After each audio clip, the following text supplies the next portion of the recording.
So I'm going to be reviewing the book 50 Shades of Grey by E.L. James. First of all, I'm going to start talking what it is about.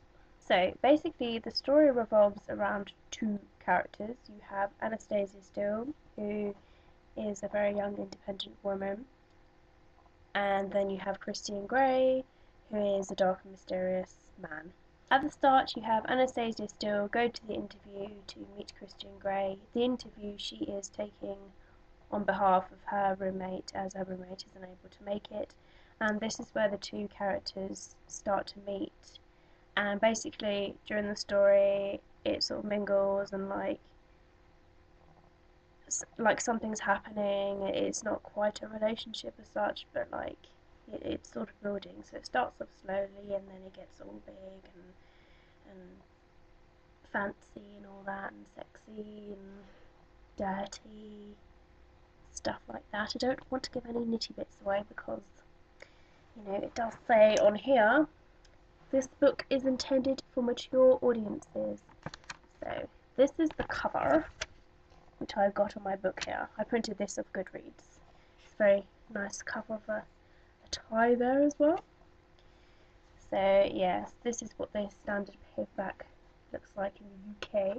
As far as the characters are concerned, Christian Grey is a bit of a very dark, mysterious guy. You know nothing about him, and Anastasia is trying to push it out of him just to bring it out in the open.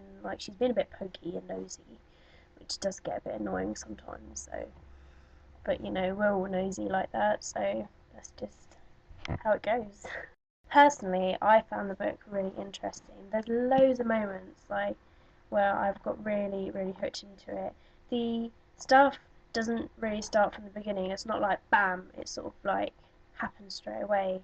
It's a good 100 or so pages before anything properly happens. So it's nice for it to slowly build and build up into the story until it sort of really happens, and then it's just happens for ages sort of thing. So that's pretty nice for that to happen. So that's what I like about that. I wouldn't really say any dislikes about it. I mean, I wouldn't say it's an amazing book, but it's still a really good book. It's not the sort of book that I actually would read, believe it or not. So it's quite an adult book. I actually got this book because there was such a really big hype about it, and everyone at my work was reading it, and in my family was reading it. Everywhere I went was reading it. It was in the shops everywhere, and I was like, okay, so what is amazing about this book? Is it like Harry Potter sort of thing? When something comes out of nowhere here, and it's just like, whoa, what's that? Must know about it. So I went and bought it from one of the supermarkets or something. It was on a deal for £3.86 or something like that. So I bought that, and I've got the other two as well because just in case I liked it, and I did. Oh my god, the ending is I wanted to read the next book. That is what the ending is like. It leaves you on such a cliffhanger, on such an ending that you just have to get the next book and read it. And I'm glad that I bought the second and the third book, because I'm sure at some point I'm gonna jump straight into it and find out what happens next, because it's just oh my god, I need to find out. I'm gonna die if not. Whether it's worth buying, it's totally up to you. I mean, I recommend it because I thought it was quite good.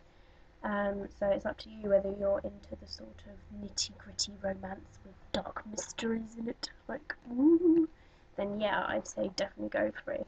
Okay, so I'm going to give this book about 4.5 stars, because it's a really good book. It's not amazing like some books that I've read, but it's still really good. There's only some books I mark as 5 stars, and those are the ones I read again, that I will reread. And this is a sort of a maybe. I'm not sure if I would read it again yet, but some books sort of grow on me. It's like films, some films grow on me. It's like music grows on you. It's different things. I've read it, I liked it. Whether I read it again, I don't know yet.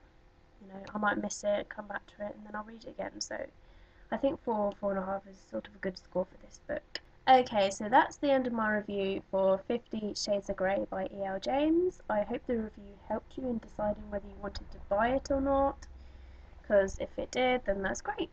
Please look out for my other reviews that I'm going to do. I'm going to do another video of books that are going to be to be read, so TBR video of ones that I'm going to read, like to review, whether it's for authors or just my own books. Like I'll have to decide and pick and sort that out myself. So keep your eyes peeled for that video, and take a look at the video that I made today where I got my Kindle Paperwhite and some books in my mailbox. So check that out because that's a very good video. Thank you very much for watching this video. I'm always grateful as always. And keep reading and have a lovely rest of the day. I'll see you later. La la la la la la la la.